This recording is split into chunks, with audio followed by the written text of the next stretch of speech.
Jinu Edada, which means sister, hoist yourself up. We can't do it for you. Actually, it is not, summiting Mount Kilimanjaro is not about speed. It is about endurance. Thank you so much for tuning into Nancy B's Adventure Diary. I'll be sharing my journey of going to Mount Kilimanjaro. And today is the anniversary of my summiting Mount Kilimanjaro. I've written down a few things on this sheet so that I don't forget. Just to brief you again, I'm over 55 years old. And last year, exactly 1 year ago, on the 9th of July 2024, I summited Mount Kilimanjaro. This is not really common for my age, and I'd like to share my experience of climbing and summiting Mount Kilimanjaro. I take this time to look back and actually just share and even reflect on that moment. So come with me on this journey of how I summited Mount Kilimanjaro. So let me take you back. I arrived in Moshi, Tanzania with a group on the 3rd of July, 2024. So I arrived in Moshi on the 3rd of July, 2024. And on the 4th of July, I was with a group and we entered the Mount Kilimanjaro National Park with a group of 29 hikers, and we entered through Machame Gate. So Machame Gate is a tent route.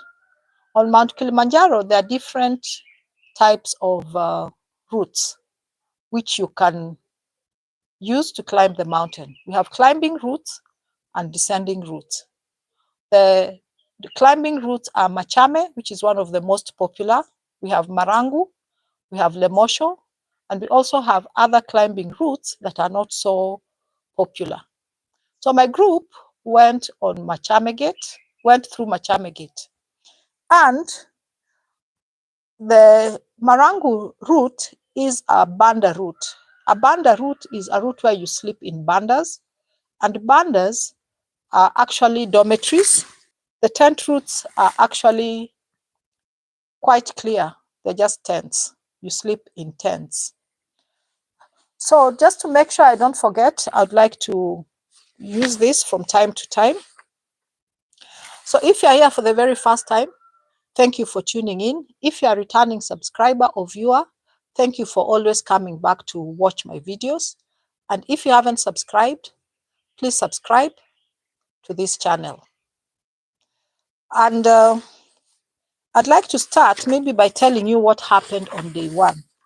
So on day one, we arrived at Machame Gate, and we actually spent most of the day doing registration.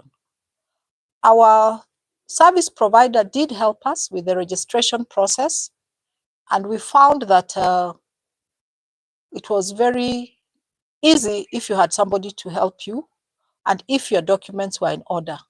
Of course, one of the most important ones is your visa and your passport. So before you go to climb Mount Kilimanjaro, please make sure you have your visa, your passport, and your yellow fever vaccination certificate. So once we were cleared at the gate, at the registration gate, we now proceeded to have our luggage weighed, which was already being weighed. And when that was completed, we began our climb of Mount Kilimanjaro about 2 p.m. And we were climbing through rainforest. As the word suggests, it's a forest with rain. Luckily, it did not rain. However, when you are going to climb, just prepare like it will rain. And make sure you have your rain gear, you have a raincoat, you have rain pants, just nearby in your backpack. Because in the rainforest, the rain can come down anytime. So we trekked for many hours. And one of the things we realized was that as you trek through the forest, there'll be times you'll need to have some refreshing stops. And I'm glad to report that the Tanzania National Parks Authority, TANAPA, has provided toilets on the trail as you climb through the rainforest.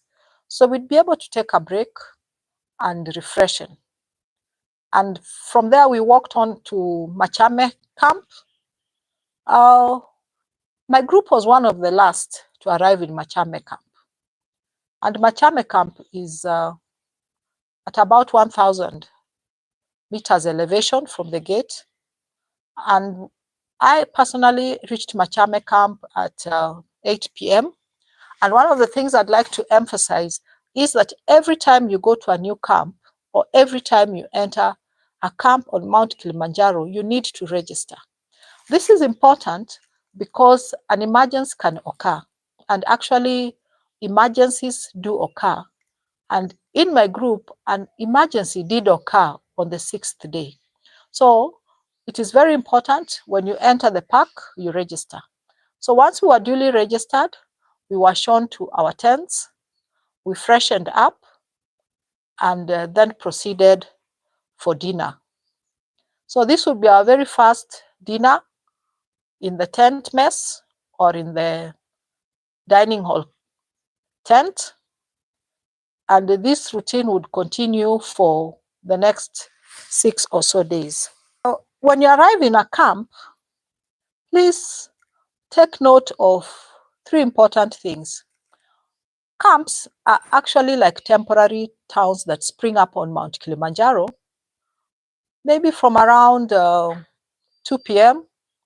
and then they disappear at around the next day by around 10. So you need to be sure of where your group is in the tent.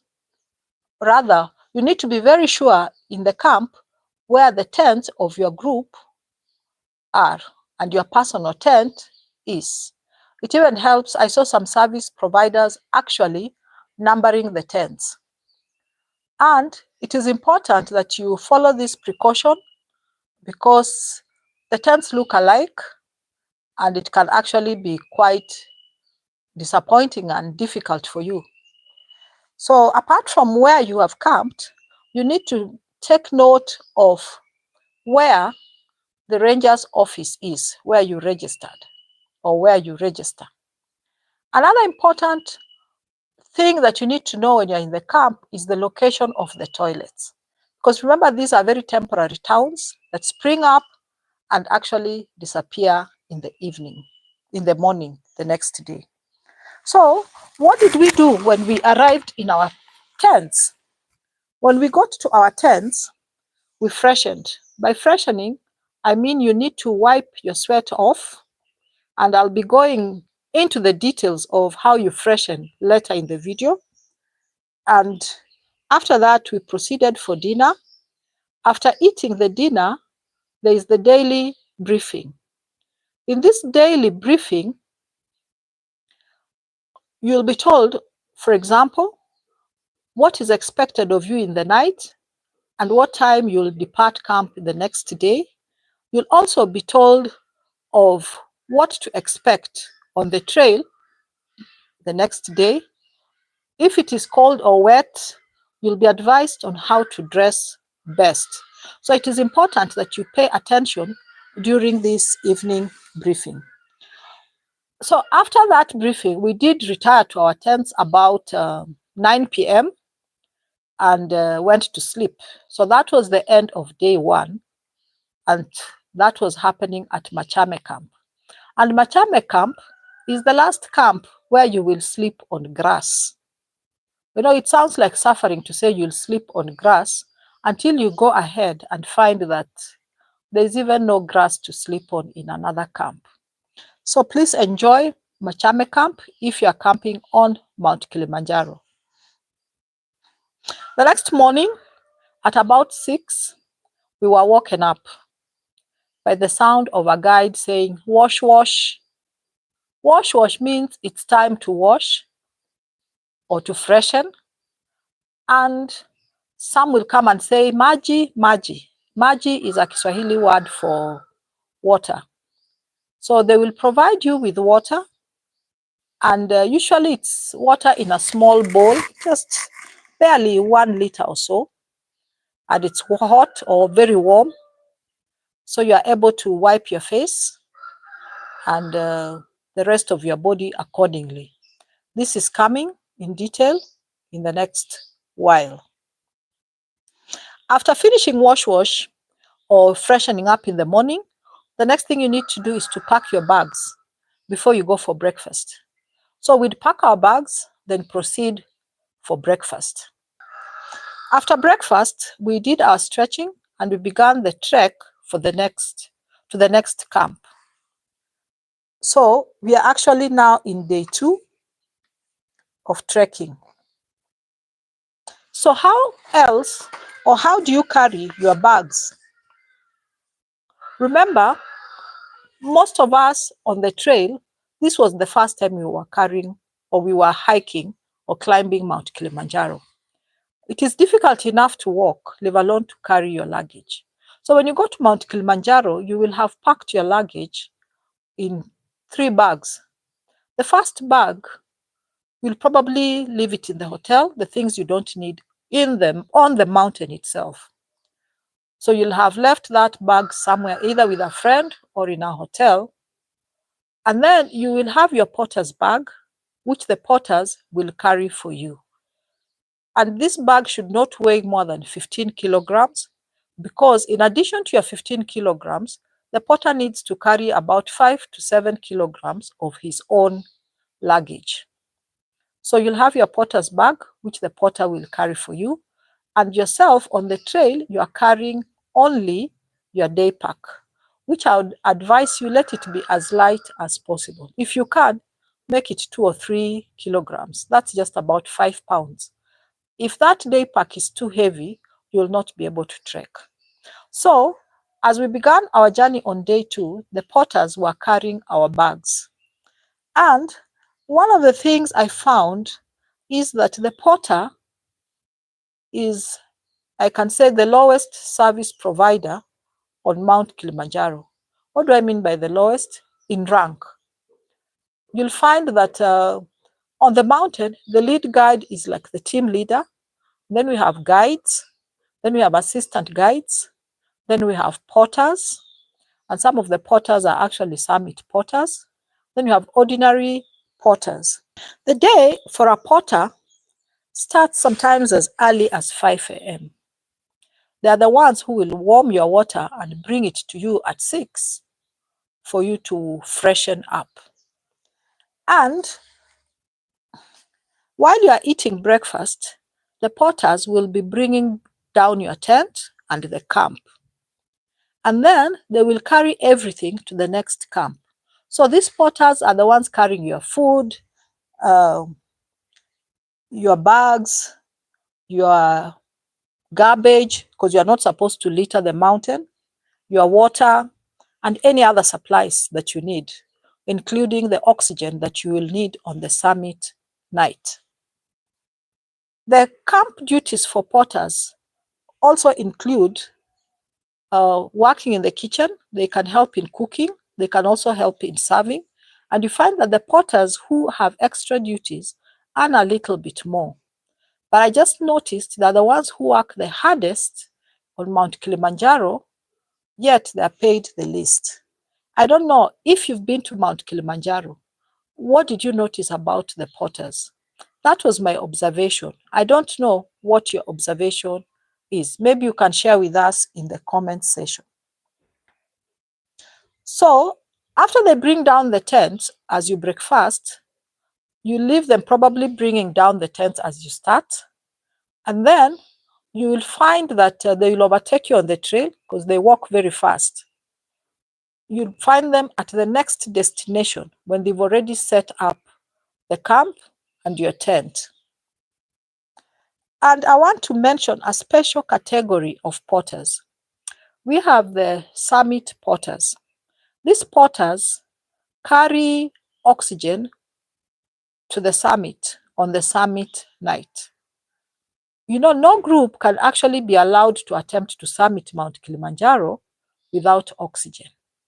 So these lowly porters, the ones we don't think much about, are the ones who actually carry this oxygen, which can save a life on that summit night when things can go wrong. Because sometimes things do go wrong on the summit night and you need the oxygen. Also, if you get sick on the mountain, it's the porters who will bring you down to the gate or to a lower camp or to the helipad where a helicopter will come and evacuate you. So please, a thumbs up for this video for the porters, please. If you think the porters are doing a great job, please give the video a thumbs up.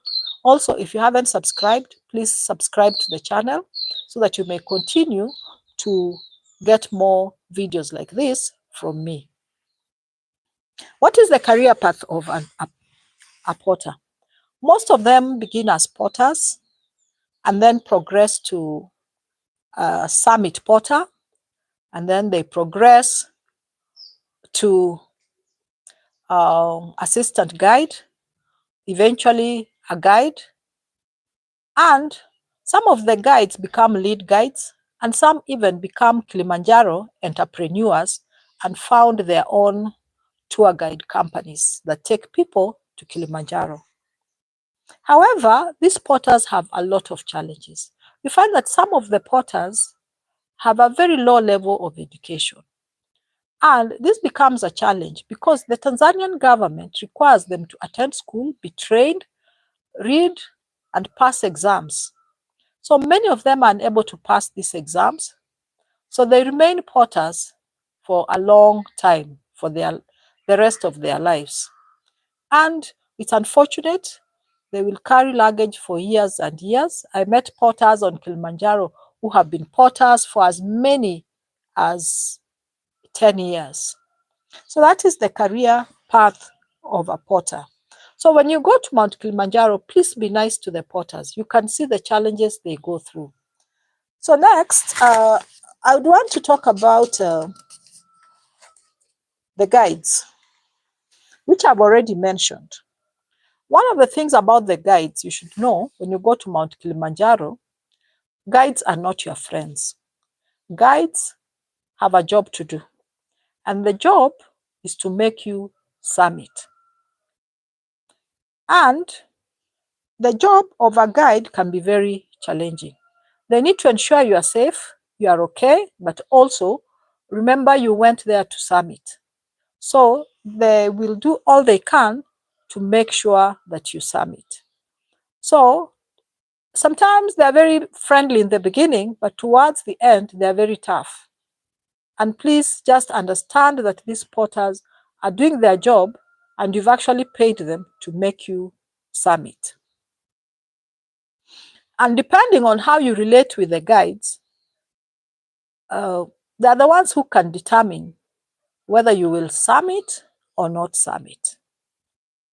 So just cooperate with your guide, cooperate with the porters, and enjoy your climb to Mount Kilimanjaro. So I've already told you about day one, where we were trekking in the rainforest. And day two, we trekked from Machame camp to Shira camp. One of the things about Shira camp is that it is very windy. I remember I couldn't sleep because of the wind. But also it has a very interesting ritual. On the evening of arriving in Shira camp, you will have this introductory ceremony where they get to introduce you to the rest of the crew. And they actually even sing for you and entertain you. And there's the famous Kilimanjaro anthem of Kilimanjaro Hakuna Matata, meaning there is no trouble on Mount Kilimanjaro. So enjoy this ritual when the time comes. And I would like to say that one of the important lessons I learned at Shira camp is to master the geography of your camp, which I've already alluded to.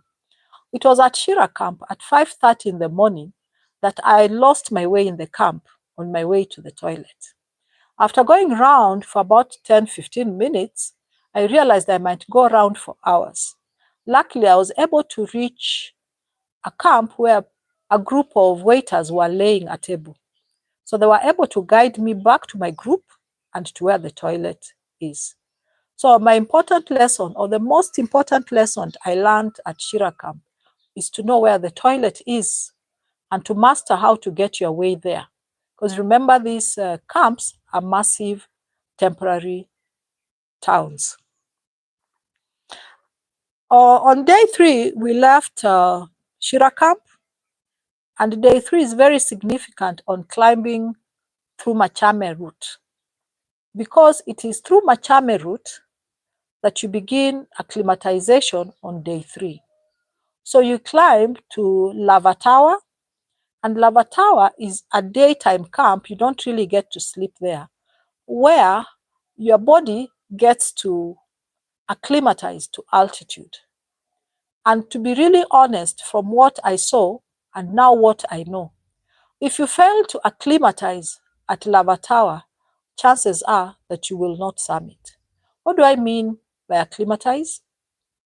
Remember, as you climb higher, the oxygen becomes thinner. So if your lungs are not able to cope and your body is not able to adjust, it means you'll not be able to breathe and get enough oxygen. So this means you need to turn back and not continue with that trekking. So for us, I remember we had lunch at Lava Tower and we camped there for about 2 hours.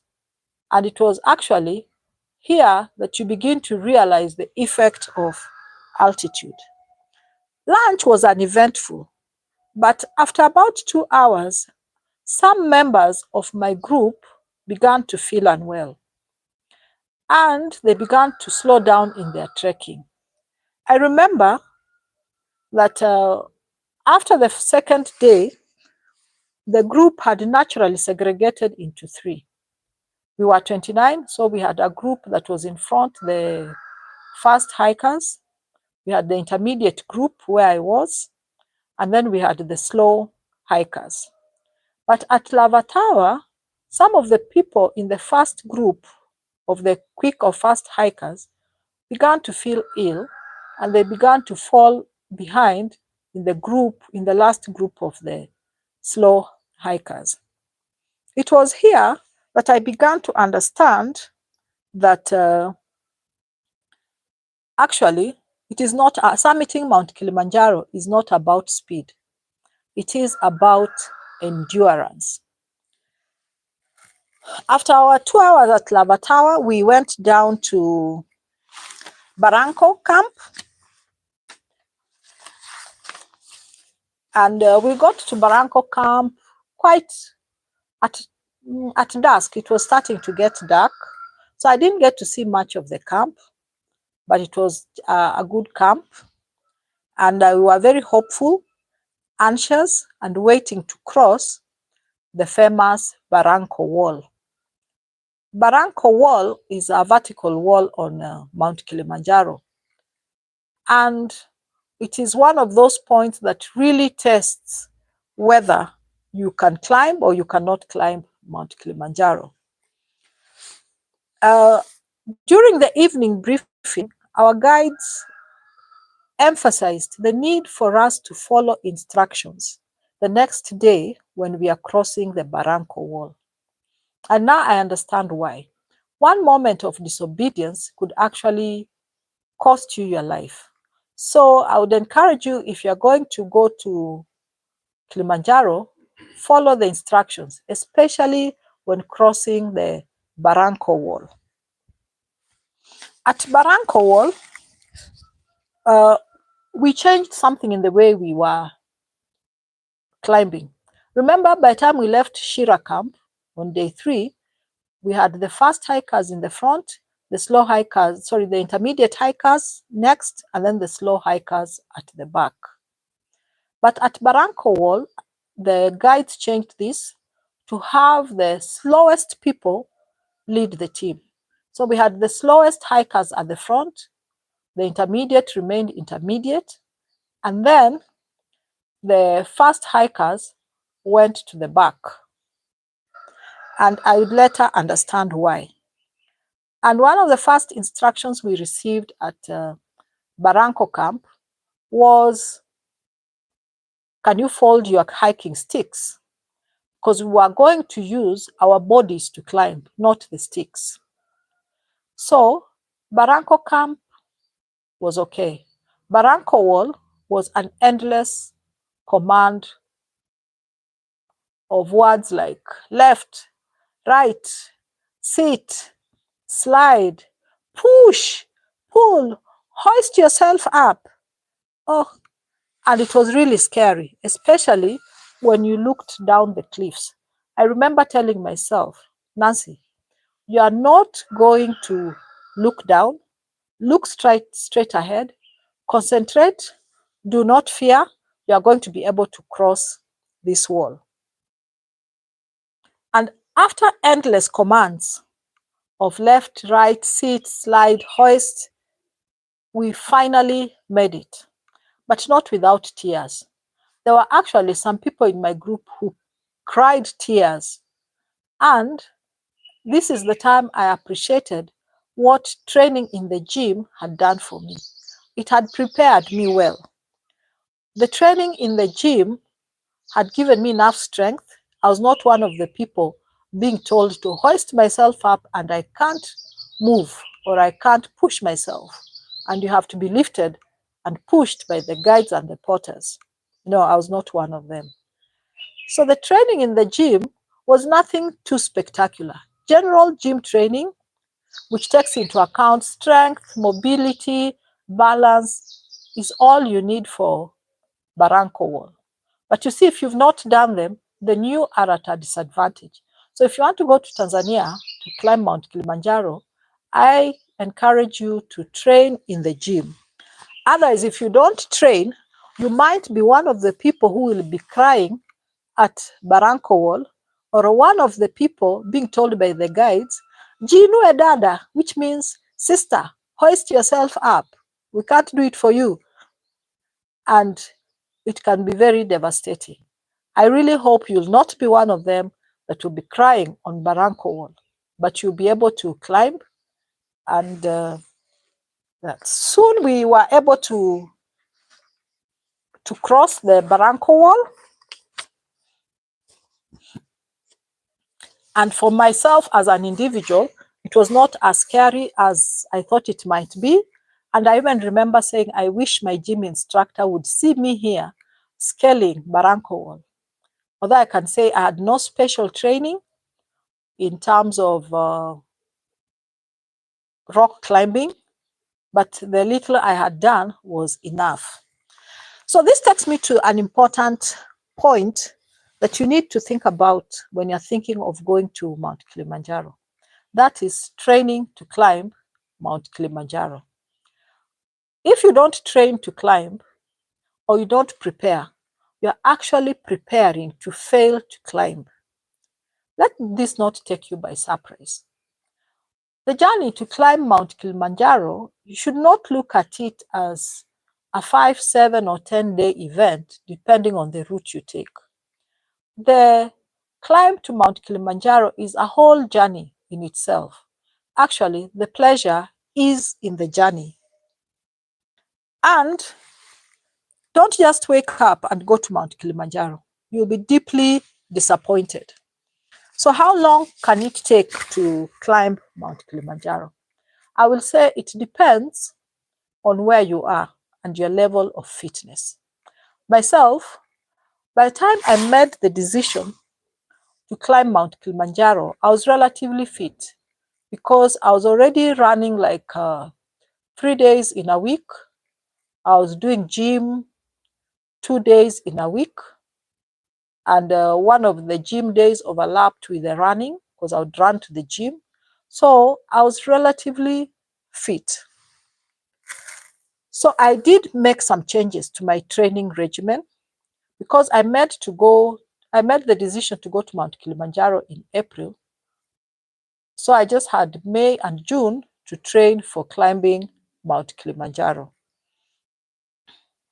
So one of the first things I did do was to reduce the amount of time I was spending in the gym doing bodybuilding. I was now doing more days of running. And this meant that on at least 2 days, I was doing what I would call medium runs. That is 4 to 5 kilometers. And I would do a kilometer of this on a hill. And I would also practice sprints on the hill. You know, your body really needs to work. You need to sweat. You need to breathe hard so that you improve your aerobic capacity. It's estimated that after the age of 30, you lose about 1% of your aerobic fitness per year. And if you lose 1% of your aerobic fitness per year, it means by the time I was going to Kilimanjaro, I had already lost about 25% of my aerobic fitness. So I was cognizant of the fact that I was not a young girl going to climb Mount Kilimanjaro, and I was going to have to work harder than the younger people. So I really did run. I remember on one of the weeks, I actually did 28 kilometers in that week. This means you can actually easily do 100 kilometers in a month. So I really trained very hard in May, but in June towards the end, I slowed down a little, especially the last week. But I was still doing at least 3 kilometers, going to the gym, doing conditioning, and so on. So apart from running, what was I doing in the gym? In the gym, my focus was on leg training or lower body training. Remember, when you go to Mount Kilimanjaro, it is your legs that will be climbing. So you need to make sure that your legs are strong and you can actually climb. Also, please let me know where you are watching me from. Which country are you in? What do you think of my training? And even the whole Kilimanjaro expedition. So I made sure I was doing leg training at least once a week, because it is your legs that are going to climb Mount Kilimanjaro. And climbing a mountain, especially like Kilimanjaro, it's like you're climbing an endless staircase of stairs that is rugged, zigzag, and irregular. You'll find that the most important exercise I can say when you are climbing Mount Kilimanjaro is to make sure that your lower body is strong. And if there's only one exercise you must do, I would say they're called step ups. So you're practicing stepping upstairs. If you are not able to do or access them in a gym, then I would say do them at home or in your neighborhood, and you can improvise resistance like weights. You can use water bottles or stones or any other weights to add resistance to your training. Apart from the step ups, which is practicing walking upstairs, I would also encourage you to do other lower body workouts, such as squats and using a climber. At the time I was training, there was no climber in my gym, but if you're able to access one, do 10, 15 minutes, not 10 is little, 15 to 30 minutes on the climber is good. The other training I did was whole body conditioning workout. And this prepared me well for Barranco. This is where we were training with small weights in the gym, but you do many repetitions. For example, you do 30 repetitions and 3 sets, and you have maybe 6 to 8 exercises. By the time you leave that gym, honestly, you're so tired, but you've done a good job, you've trained, because it is actually in this conditioning that you are training for things like balance, mobility, flexibility, and so on. And then, since you're going to climb a mountain, the most important training is to practice climbing a mountain. Not everybody has access to a big mountain, but you can start with relatively shorter hills or lower hills and increase the speed or the height gradually. I remember I did 2 pre-hikes in the Aberdare Ranges in Kenya, and I think one of the mountains, the Aberdare Table Mountains, is about 3,700 meters. Just say a few meters below 4,000 meters. And also we did the Rurimeria, which is also close to 4,000 meters.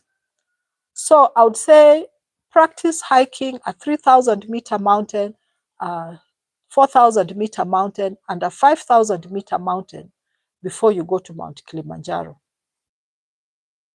11 months before going to Mount Kilimanjaro, I had climbed Mount Kenya, which is a 5,000 meter mountain, just less a few meters. So roughly 5,000 meters to Lenana Point. And this gave me a glimpse into what altitude challenge could be or altitude sickness could be. And I found that it really helped because for a long time in the climb on Mount Kilimanjaro, altitude was not a challenge for my group because all of us had done the pre-hikes, we had done the 3,000 to 4,000 meter mountains, and we had done Mount Kenya.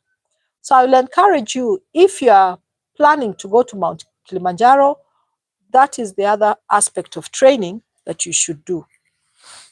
As you train to climb, that is, as you're training your legs, you're also training your lungs. The only thing I'll say, if you're going to climb a big mountain like Mount Kenya, which is 5,000 meters, don't do it too close to your Mount Kilimanjaro climb. Let it be like 3 to 6 months or so before you go to Mount Kilimanjaro, because you may even take a month or so to recover from that climb. And then even for the other pre-hikes, don't do them too close, meaning at least the last 2 weeks, do not climb any kind of mountain. You can do light exercises, but don't do very high mountains because your body needs to recover and prepare for the Mount Kilimanjaro challenge. The fifth kind of training you need when you're going to Mount Kilimanjaro is mental preparation. I remember many people who got wind of the fact that I was going to Mount Kilimanjaro were like, oh, are you okay? Are you going to make it? Are you not too old? So if you listen to those naysayers and believe them, you will not climb Mount Kilimanjaro. It is important that you tune your mind and allow yourself to actually prepare mentally for the challenge. And if you go there knowing it's a challenge that you can overcome, you will indeed overcome it. But if you are not prepared, you will listen to the naysayers and you'll even give up before you go. So please like this video, subscribe to the channel, and give the video a thumbs up.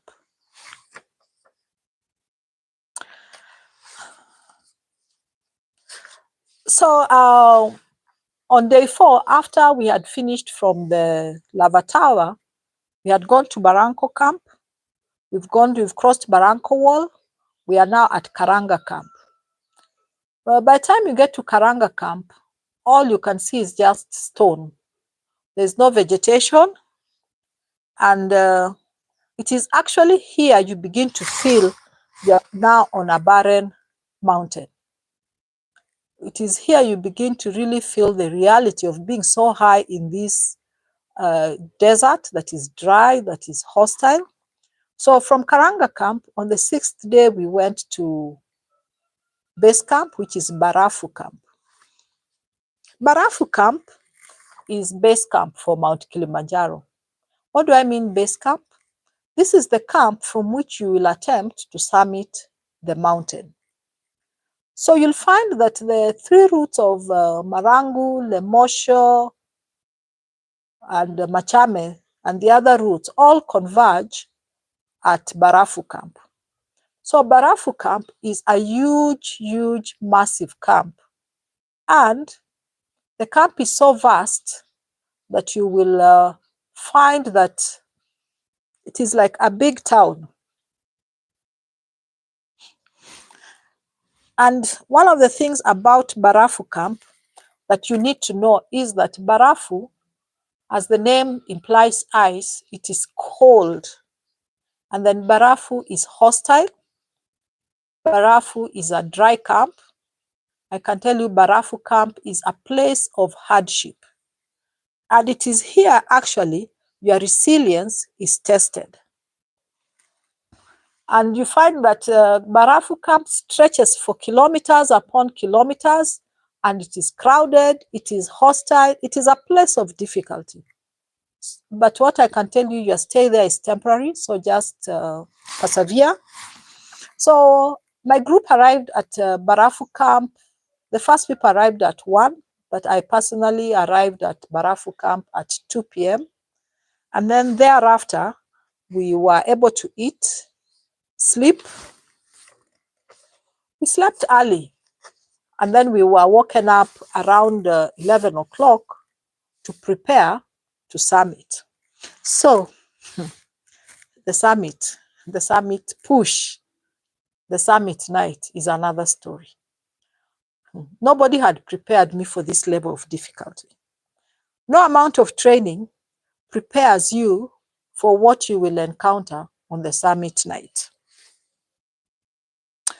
So after being woken up, we had a light meal around 11:30, and we were inspected by the guides to make sure, one, we were warmly dressed for the summit because it is very cold. You might go up to -5 or even less degrees. Can I remember what you were wearing? We were wearing warmers. Warmers is something that looks like the gym clothes. And then you are wearing a kind of vest or sweatshirt on top. And then you have your normal clothes. And then I had this jacket. And then I had another big jacket. And I remember before putting on this jacket, I had this hoodie that is quick dry. And it covered plus my head. I had a balaclava. I also had I had a Marvin hat. The clothes were so many, I can't remember. But for the whole list, just see my packing video, and it will be able to guide you on the actual items that you need to have on that summit night. So after being inspected, we left base camp at 11:45 p.m. and started the march to summit. The march was slow but uneventful, and this went on until about 3 a.m. Because it was around 3 a.m. that we began to cross the 5,000 meter height mark. For me, this is significant because this is the highest I'd ever been, because that is like the height of Mount Kenya, which is the highest I had ever been, and most of the people in my group had ever been. And it was actually at this 5,000 meter mark that people began to get sick in my group. It was here that altitude sickness hit us. And this climb is so difficult. The climb up at that height is so difficult. Even your 2 or 3 kilogram day pack is so difficult to carry. It feels so heavy. We are walking like at a quarter or a fifth of your normal speed. And I remember my guide had to help me carry my back luggage. Oh, I'm always grateful when I think back. Happy Godi, I'm so grateful, always grateful. You really carried my day pack. And I don't think I'd have made it to summit if Happy Godi was not carrying my day pack. This was one of the most challenging things. And then I noticed, as you're trekking up, there are no toilets, especially after the 5,000 meter level. I don't remember seeing any toilets. And even there's a place at daybreak, we noticed there was a stone which had a lot of feces. And it's actually called Jiwe la Mavi, which in Kiswahili translates to the rock of feces. And this concerned me because generally Kilimanjaro had been very clean. But now we could just see human waste everywhere. And I also think by that time, most people are desperate. They just want to summit and go back. So where are the toilets and bathrooms on Mount Kilimanjaro? They're there. They can either be public toilets or private toilets. Depending on how you go, you'll either access the private or the public toilet. But even if your service provider provides a private toilet, you'll not use it all the time. The private toilet probably resembles the toilet in your home, and it's carried up the mountain by the porters. So in the morning when you leave camp, the toilet also leaves camp and it's carried. So you'll spend most of your day on the trail walking for kilometers, and you will have to use the public toilets. What do the public toilets look like?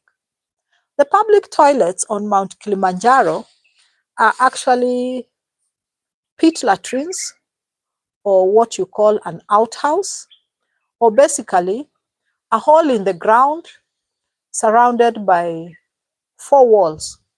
So it gives you enough privacy to do your business.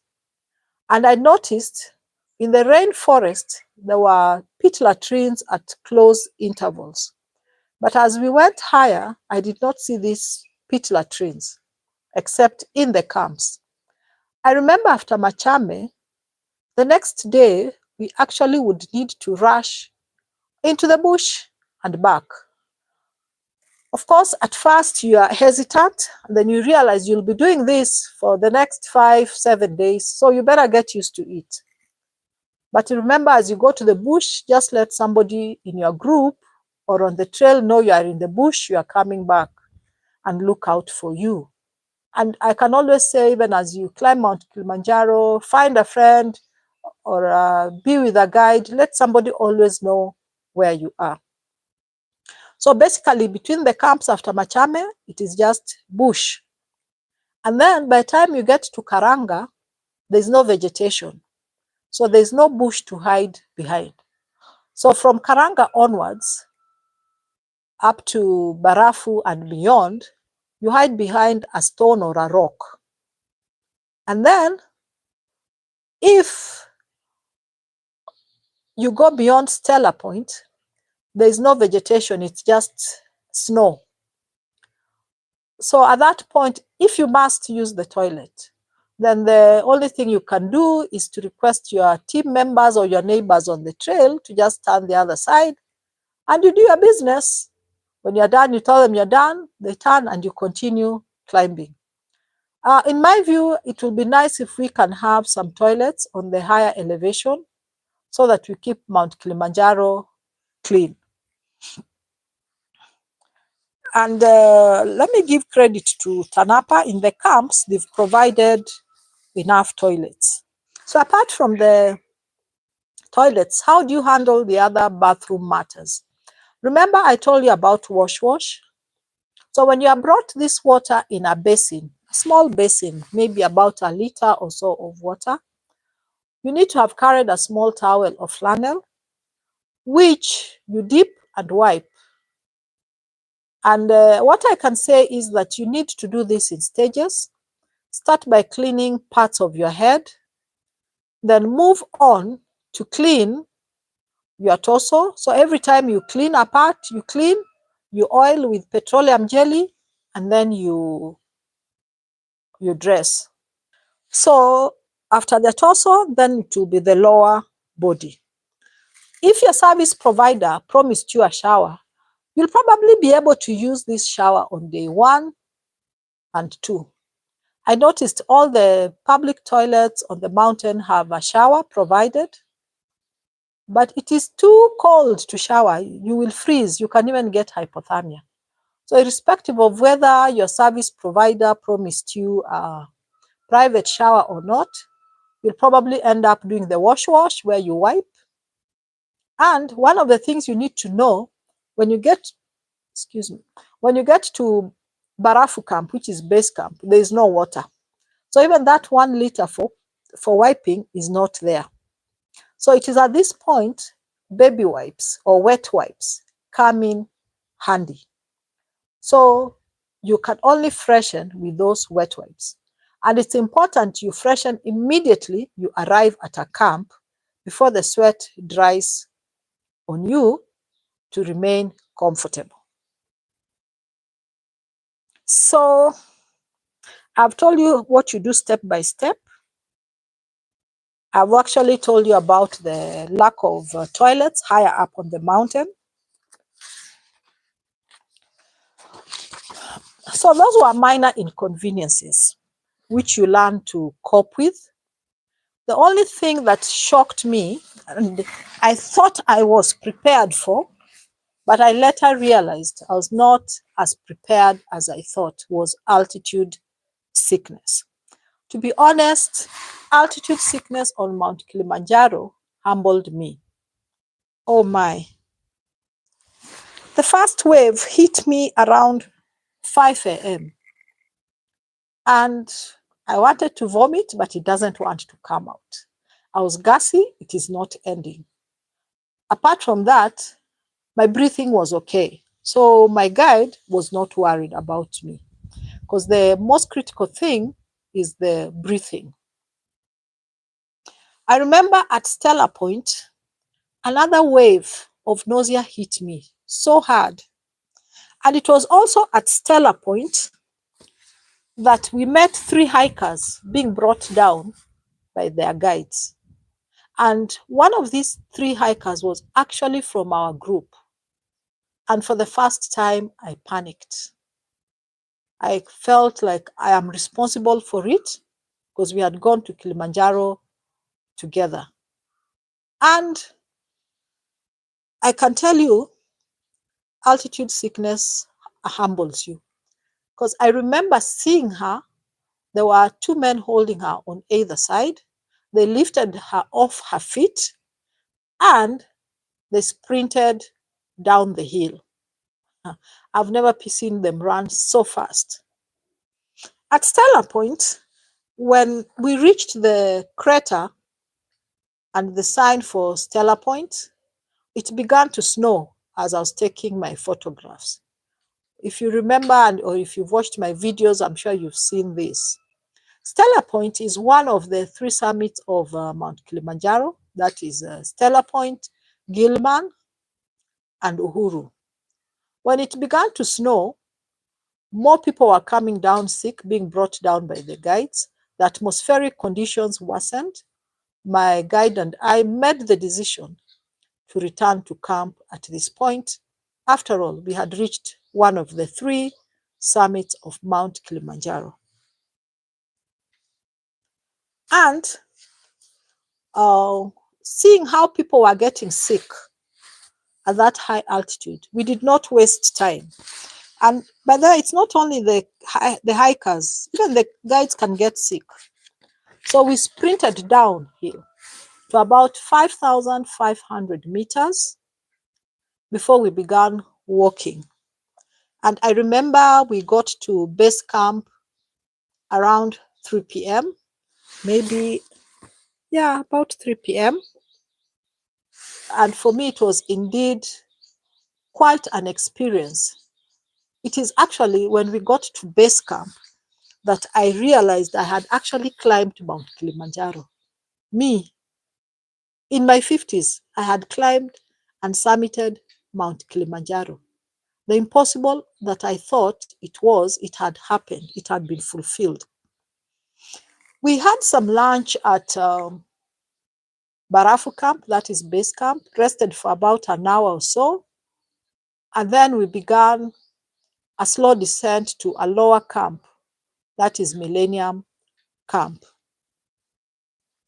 I would want to speak more about altitude sickness because at that 5,000 meter mark I told you about, 2 of my colleagues were turned back and they had such bad altitude sickness that they had to be evacuated by helicopter. The good thing our service provider had insisted that everybody must have insurance. Please don't go to Kilimanjaro without medical insurance and without evacuation insurance. And thirdly, you need to know, if you are evacuated, which hospital will you be taken to? And this needs to be clearly communicated to your guide and even your service provider in case it happens. Because altitude sickness is more common than you think. I will spend some time in the next few days to give you a comprehensive video on altitude sickness. Because if I start telling you about altitude sickness here, we'll be here for another 2 hours.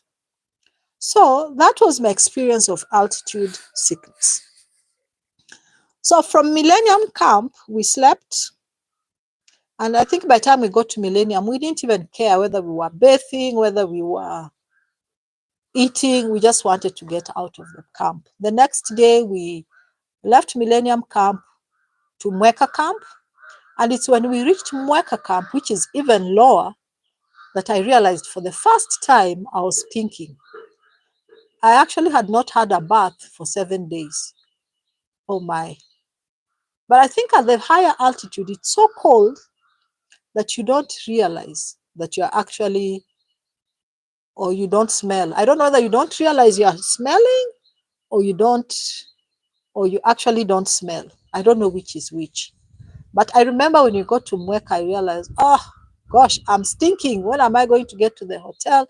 I have a hot bath. So we reached the Mweka gate, again about 3 p.m. on that 7th day. And one of the things I appreciate, they ensure everybody who got in gets out. So we have to log out of the park. The same way you registered to enter, you have to register to leave. And after that, we left, had some refreshments, and now went to our hotel where we had a bath, hot, good food, and a comfortable bed for the first time in 7 nights. But all discomfort aside, we had achieved, or I had achieved my target of going to Mount Kilimanjaro and summiting at the age of 54. If you're liking this video, please subscribe, give the video a like, and come back to watch more videos. I'm going to be bringing you more content from Mount Kilimanjaro. Thank you so much for watching. Thank you for subscribing. And thank you for all the encouraging comments that I've been getting in person, through my mail, and even just on this platform. Thank you, and we'll see you in the next video. See you.